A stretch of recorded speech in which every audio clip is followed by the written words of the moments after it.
జగిత్యాల జిల్లా ధర్మపురిలో చివరి మజిలీ సాఫీగా జరగాలన్న సదుద్దేశంతో ప్రతిష్టాత్మకంగా 1 కోటికి పైగా వ్యయంతో వైకుంఠధామాన్ని గోదావరి ఒడ్డున నిర్మించారు.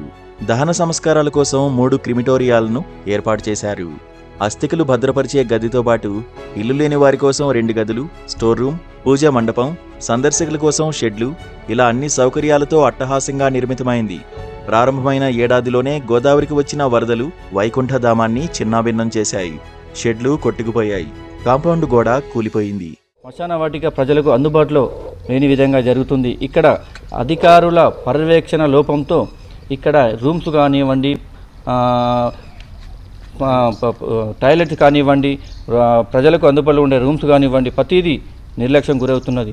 బయట వ్యక్తులు వచ్చి భర్తలకు అందుబాటులో ఉండే విధంగా రూమ్లను అలాగే కిటికీలను ధ్వంసం చేయడం జరుగుతుంది. అధికారుల లోపం వలనే ఇదంతా జరుగుతుంది. కాబట్టి అధికారులు వెంటనే దీని ప్రత్యేక చొరవ చూపించి ప్రజలకు అందుబాటులో విధంగా తీసుకువచ్చే విధంగా కోరుతాము. ప్రతి ఏటా గోదావరికి వచ్చే వరదల్లో కొద్ది రోజుల పాటు క్రిమిటోరియాలు నీట మునిగిపోవడం పరిపాటిగా మారింది.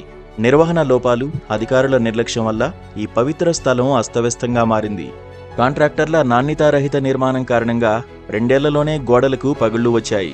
అస్థికల గదిలో టైల్స్ కుంగిపోగా ఇల్లు లేని వారి కోసం నిర్మించిన గదుల తలుపులు, కిటికీలు ఆకతాయిల చేష్టలకు ధ్వంసమయ్యాయి. గదుల్లో స్విచ్ బోర్డులు, విద్యుత్, నీటి కనెక్షన్లు ఏర్పాటు కాలేదు. బాత్రూంలు వాడుకలో లేక దుర్గంధంతో నిండిపోయాయి. శ్మశాన వాటికలో మనిషి చివరి మజిలీలో, ఆఖరి మజిలీలో సంతోషంగా అంటే కుటుంబ సభ్యులందరూ అక్కడికి చేర్చాలనే ఆ తపనతో వెళ్తే అక్కడ ఆరోగ్య వసతులు, సౌకర్యాలు లేమి కొట్టచ్చింది కనబడుతుంది. చివరి మజిలీలో ధర్మపురిలో ఉండేటువంటి ఎవరైనా నిరుపేదలు, అభాగ్యులు, ఇల్లు లేని నిరుపేదలు ఎవరైనా ఉంటే వాళ్ళ చివరి కార్యక్రమం కోసం గదులు నిర్మించారు. ఆ గదులు కూడా పరిశుభ్రంగా లేకపోవడం, దాంట్లో విద్యుత్ లేకపోవడము, అలాగే నీటి సౌకర్యం లేకపోవడము, బాత్రూంలకి డోర్లు లేకపోవడము, బాత్రూంలో కమోడ్స్ విరిగిపోవడము, ఇట్లా ప్రతిదీ అగమ్య గోచరంగా అంటే నిర్లక్ష్యానికి, అధికారుల నిర్లక్ష్యానికి, లేకుంటే దాని యొక్క ఆలనా పాలనా కరువైన దానికి నిలువుటద్దంగా కనిపిస్తుంది. పారిశుద్ధ్యం లేకపోవడంతో పిచ్చి మొక్కలు పెరిగి వైకుంఠధామం అసాంఘిక కార్యకలాపాలకు అడ్డాగా మారింది. స్థానికులు ఈ దయనీయ స్థితికి అధికారులే కారణమంటూ తిట్టుకుంటున్నారు. ఈ వైకుంఠధామంపై అధికారులు దృష్టి సారించి మౌలిక సదుపాయాలను కల్పించాలని, మరమ్మతులు చేపట్టాలని స్థానికులు కోరుతున్నారు.